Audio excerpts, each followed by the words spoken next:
Hi everyone, welcome to my dream bedroom tour. Finally আমি তোমাদের সাথে আমার বেডরুম ট্যুর শেয়ার করব।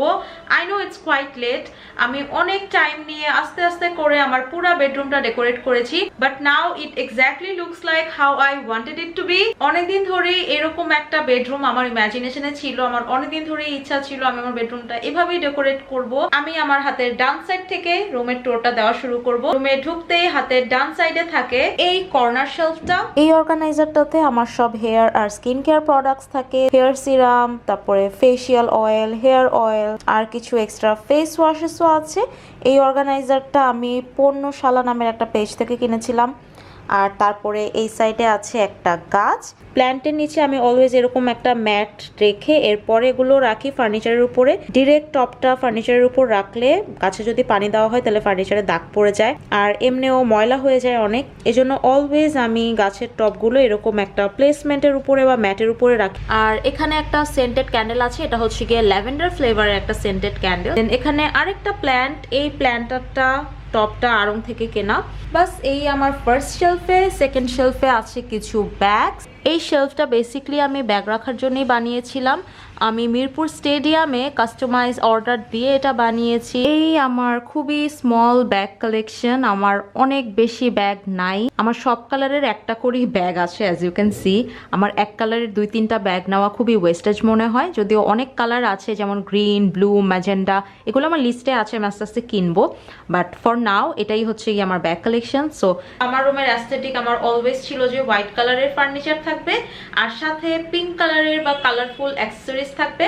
কেন জানি মিরপুর স্টেডিয়ামে হোয়াইট কালারের রেডিমেড ফার্নিচার পাওয়া যায় না, ইটস ভেরি রেয়ার। আমি মালয়েশিয়ান উডের ব্ল্যাক কালারের ফার্নিচার কিনেছিলাম ফার্স্টে। আমার আগের রুম সব ব্ল্যাক কালারের ফার্নিচার ছিল, কিন্তু পরে আমার মনে হয়েছে যে ব্ল্যাক কালারের ফার্নিচার আসলে অতটা অ্যাস্থেটিক লাগে না। তো পরে হোয়াইট কালারে যখন শিফট হয়েছি তখন আমি এই ব্ল্যাক আলমারিটাকে হোয়াইট কালার করে নিয়েছি। আর আমার রুমে কোনো ওয়ার্ড্রোব নাই, এই আলমারির ভিতরে আমার সব কাপড় চোপড় থাকে। আর কিছু এক্সট্রা পিসেস আছে যেগুলো আমার রুমের ওয়ার্ড্রোবে রাখা, এটা আমি তোমাদেরকে অলরেডি দেখাইছি আলমারিটার ভিতরে। আলমারির ঠিক পাশেই আছে এই ক্রেটটা। সো বেসিক্যালি আমি ডেকোরেশনের জন্য একটা কর্নার পিসও চাচ্ছিলাম আর আমার মাল্টিপ্লাগ রাখার জন্য কিছু একটা চাচ্ছিলাম, কারণ বেডের ঠিক পাশেই আমার মাল্টিপ্লাগ রাখতে হবে। এটাও আমি কাস্টমাইজড অর্ডার করে বানিয়েছি। আমি জাস্ট আমার বাসার কাছে একটা ফার্নিচারের দোকানে এটার একটা পিকচার দেখিয়েছি, তারপরে ওরা এটা বানিয়ে দিয়েছেন, আমি উপরে হোয়াইট কালার করে দিতে বলেছিলাম। এই বাস্কেটের মধ্যে আমি এই মাল্টিপ্লাগটা ঢুকিয়ে দিয়েছি। দেখো মাল্টিপ্লাগটা কিন্তু দেখা যায় না বা চোখে পড়ে না, কারণ মাল্টিপ্লাগের পিছনে আরো দুটা বড় বড় জিনিস আছে। মাল্টিপ্লাগ রুমে এমনি রেখে দিলে অনেক বেশি অগোছালো লাগে, রুম যতই গোছানো থাকুক না কেন। মাল্টিপ্লাগের তারটা আলমারির পিছন দিয়ে নিয়ে এইখানে কানেক্ট করি। এখন এখানে রিং লাইট চালিয়ে রাখছি, বাট ওয়্যারটা দেখা যায় না কারণ আলমারির পিছন দিয়ে যায়। আর এই বাস্কেটের মধ্যে আমি একটা ইউকুলেলে রেখেছি, যেটা আমার ফ্রেন্ড আমাকে গিফট করেছিল। আর এটা এখন একটা ডেকোরেটিং পিস হিসেবেই কাজ করছে, কারণ আমি বাজাতে পারি না। আর তার পাশেই একটা স্নেক প্ল্যান্ট রাখা। স্নেক প্ল্যান্ট আমার কাছে অনেক ভালো লাগে রুমের জন্য, আর স্নেক প্ল্যান্ট অনেক লং লাস্টিং, সহজে মরে না স্নেক প্ল্যান্ট। আর কর্নার সেটের এই পাশেই হচ্ছে গিয়ে একটা ম্যাট রাখা। বেডের পাশের এই ওয়ালটা অনেক বড় ছিল, তো আমি ডেকোরেশনের জন্য এখানে 2টা উডেন প্ল্যাঙ্ক হ্যাং করেছি। এই প্ল্যাঙ্কগুলো আর এই ক্রেটটা একসাথে আমি অর্ডার করেছিলাম, 1200 বা 1400 টাকা নিয়েছিল, I don't remember right now. So ওরা জাস্ট গ্রিল করে আমাকে প্ল্যাঙ্ক দিছিল, আমি পরে এটার মধ্যে দিয়ে এভাবে দড়ি ঢুকিয়ে অর্গানাইজ করেছি। আর এটা আমি হোয়াইট কালারের নিয়েছি। পাটের দড়ি খুঁজতেছিলাম আমি, কিন্তু ভালো পাই নাই, এজন্য এই হোয়াইট কালারের দড়ি দিয়ে এটাকে এভাবে হ্যাং করা হয়েছে। অ্যান্ড এখানে আমার 2টা গাছ আছে। এটা একটা ব্রাশ হোল্ডার, যেটাকে আম্মু পরে গাছের টপ বানাই দিচ্ছে আমাকে, কারণ এটা আমি ইউজ করতেছিলাম না ব্রাশ হোল্ডার হিসেবে। এটার উপরে ব্রাশ রাখলে ময়লা হয়ে যায়। এটার উপর আমি কয়েকটা বই রেখেছি, তার উপর একটা প্ল্যান্ট রেখেছি। আর এটার পাশে 2টা ক্যান্ডেল আছে, আড়ং থেকে নিয়েছিলাম।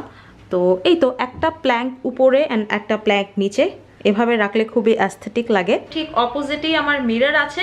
তো আমি চাচ্ছিলাম আমি যখন মিরর সেলফি নেব বা মিররে কোনো ভিডিও করব তখন যেন ব্যাকগ্রাউন্ডে এই জিনিসটা আসে, তাহলে অনেক সুন্দর লাগবে, অ্যাস্থেটিক লাগবে। 6 মাস আগেও আমার এটা সিঙ্গেল বেড ছিল, কিন্তু বিয়ের পরে আমার ডাবল বেডে শিফট হইতে হয়েছে। সো দেন এটাও আমার ব্ল্যাক কালারই কিনতে হয়েছে, কারণ ওই যে বললাম রেডিমেড হোয়াইট ফার্নিচার পাওয়া যায় না।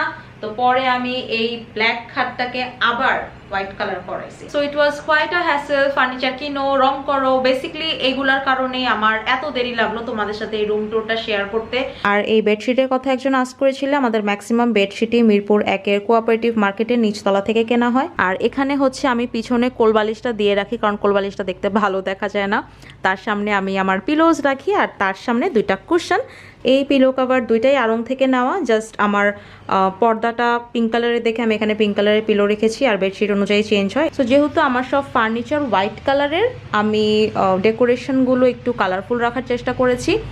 আর এখানে হচ্ছে গিয়ে জানালা, এই জানালার সামনেই হচ্ছে বারান্দা। সো বেসিক্যালি এটা রুমের জানালা প্লাস বারান্দার জানালা।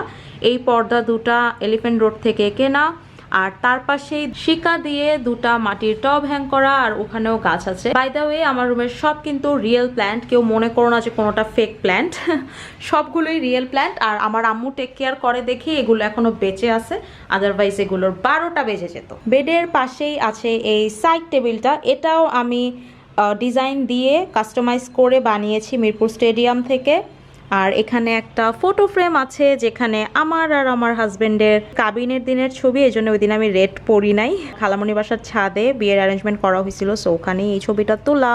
ফ্রেমটা আড়ংয়ের, আর ছবিটা আম্মু প্রিন্ট করায় আনছে, which was so lovely of her. এর পাশেই একটা ক্যাকটাস রাখা, এটা বেসিক্যালি নিউ মার্কেট থেকে একটা বাটি কিনছিলাম আমি, যেটা আমার ইউজ করা হচ্ছিল না, তা আম্মু এটাকে প্ল্যান্টার হিসেবে ইউজ করে ফেলছে। এটার উপরে ক্যাকটাস রাখা, ক্যাকটাস অনেক ভালো, খুবই লো মেনটেনেন্স। আর তার পাশে একটা কোস্টার রাখা, এই কোস্টারটা আড়ংয়ের। আমার বেডে বসে গ্রিন টি কফি খাওয়া হয়, এটার উপরে মগ রাখলে দাগ পড়ে যায়, এজন্য এই কোস্টারটা এখানে রাখছি। এই ড্রয়ারের মধ্যে কিছু পার্সোনাল স্টাফ আছে, আর এটা নিচে একটা বাস্কেটের মধ্যে আমার নেল পলিশ কিছু আছে, যেটা ময়লা হয়ে আছে কারণ আমার নেল পলিশ এখন ইউজ করা হয় না তেমন। আর এটার ঠিক নিচেই আছে হচ্ছে গিয়ে এই বাস্কেট, এটা আরএফএল-এ বা প্রিন্স বাজারে পাবে তোমরা এরকম বাস্কেট। এটার মধ্যে সব তার রাখা, যত চার্জার আছে, যত ইয়ারফোন আছে, এগুলোর কারণে আনঅর্গানাইজড না লাগে। সো এরকম একটা বাস্কেটের মধ্যে সব তার রেখে এটাকে এখানে ঢুকাই দিছি, কোনো তারও দেখা যায় না, আনঅর্গানাইজডও লাগে না, আর খুব সুন্দর একটা ডেকোরেটিং পিস হিসেবে যা কাজ করতেছে। এটার পিছনে আবার আয়রনটাকে লুকায় রাখছি। সাইড টেবিলের এই পাশে হচ্ছে গিয়ে বারান্দার দরজা, এই পাশে ওয়াশরুমের দরজা, আর এখানে আরেকটা ওয়ার্ড্রোব রাখা, যেটাও আমি অর্ডার করে বানাইছি, কাস্টমাইজড। বেসিক্যালি এটার মধ্যে আমার সব মেকআপ প্রোডাক্টস থাকে। সো এটার উপরেও আরেকটা বাস্কেট, আর এই বাস্কেটের উপরে আমার কিছু বডি মিস্ট আছে, পারফিউম আছে, আমার লেন্সের সলিউশন। এখানে একটা হোল্ডারের মধ্যে আমার সব পিঙ্ক ফ্ল্যাশের লিপস্টিকগুলো আছে। আমার পিঙ্ক ফ্ল্যাশের লিপস্টিক অনেক ইউজ করা হয়, তো আমি ভাবছিলাম পিঙ্ক কালারের একটা হোল্ডারের উপরে পিঙ্ক ফ্ল্যাশের লিপস্টিক রাখবো, কিউট লাগবে। তার পিছনে হচ্ছে গিয়ে আমার ব্রাশ হোল্ডার, এরকম কভারওয়ালা ব্রাশ হোল্ডার কিনছি যাতে ব্রাশ ময়লা না হয়। তার পাশেই আমার বডি লোশন, আমার টোনার, আর তার পাশে এই কিউট বাটিটার মধ্যে আমার সব হিজাব পিন রাখা, এটা নিউ মার্কেট থেকে কেনা। এর পাশেই হচ্ছে গিয়ে এইটা জুয়েলারি বক্স, আমার রেগুলার ওয়্যার লেন্স, আর এটার উপরে আরেকটা অর্গানাইজার। এখানে বেসিক্যালি আমার ডেইলি ইউজের ফেস প্রোডাক্টগুলো আছে, যেমন সানস্ক্রিন, ময়শ্চারাইজার, সিরামস, তারপরে আমার ডিওডোরেন্ট, এখানে কিছু লিপ বামস, আর এখানে দুইটা ক্লিপ। সো এই তো এরকম অর্গানাইজারে রাখছি দেখে এই উপরটাও অনেক বেশি অর্গানাইজড লাগতেছে। জাস্ট ইম্যাজিন আমার এটা যদি না থাকতো আর আমি এমনি জিনিসগুলো রাখতাম, তাহলে কীরকম লাগতো। ফার্স্ট ড্রয়ারে আমার লিপস্টিক হোল্ডার, এখানে আমার সব রেগুলার ইউজের লিপস্টিকগুলো আছে। এখানে আবার কিছু লিপস্টিক, কাজল, আইলাইনার আছে, আর তারপরে বেসিক কিছু জিনিস, লেন্স, এখানে রিং কালেকশন, আমার একটা ব্রেসলেট আছে, এখানে ব্রেসলেট, চিরুনি এটসেট্রা। দেখো এই ড্রয়ারের মধ্যে আমি অনেকগুলো বাস্কেট রেখে এটা অর্গানাইজ করছি। এই বড় বাস্কেটটার মধ্যে আমার সব আইশ্যাডো প্যালেট, আইল্যাশেস আছে। এখানে আমার সব ফেস প্রোডাক্টস যেমন ব্রঞ্জার, হাইলাইটার, ব্লাশ অন। এটা একটা পেন অর্গানাইজার ছিল যেখানে আমি আমার ফাউন্ডেশন, কনসিলার এগুলো রেখেছি। তোমরা যদি ডিটেইল আমার মেকআপ কালেকশন দেখতে চাও তাহলে কমেন্ট করে জানিও, ওটা আমি আলাদা একটা ভিডিওতে শেয়ার করবো না। দেন এই ড্রয়ারটার মধ্যে আমার সানগ্লাসেস আছে, ঘড়ি আছে কিছু, এটার মধ্যেও আমি সানগ্লাস বাইরে ক্যারি করলে এটা নিয়ে যাই। এগুলো আমার ময়শ্চারাইজার বক্স, কিন্তু এগুলোর মধ্যে কিছু জুয়েলারি অর্গানাইজ করা। আর তারপরে এখানে লাস্ট ড্রয়ারটার মধ্যে সব হাবিজাবি জিনিস, এখানে আমার সব হেয়ার ব্যান্ড, রাবার ব্যান্ড, তারপরে চুলের ফুল, হেয়ার ড্রায়ার, একটা জুয়েলারি বক্স আছে, তারপরে এই আয়নাটা আছে যেটা আমি মেকআপের সময় ইউজ করি। হাবিজাবি জিনিস, এটা খুবই আনঅর্গানাইজড। এখানে কটন প্যাডস আছে। অ্যান্ড দেন এই চেস্ট ড্রয়ারটার পাশে আছে হচ্ছে আমার লং মিররটা, সো মিররটা আমি এরকম একটা রাউন্ড ফার ম্যাটের উপরে রেখেছি।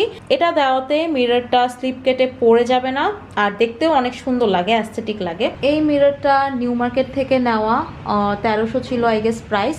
তোমরা এটা নিউ মার্কেটের নিচতলায় পেয়ে যাবে। সো এই লং মিররটার ঠিক পাশেই একটা পিন দেওয়া ছিল, এই জন্য আমি এখানে এটা ঝুলাই দিছি।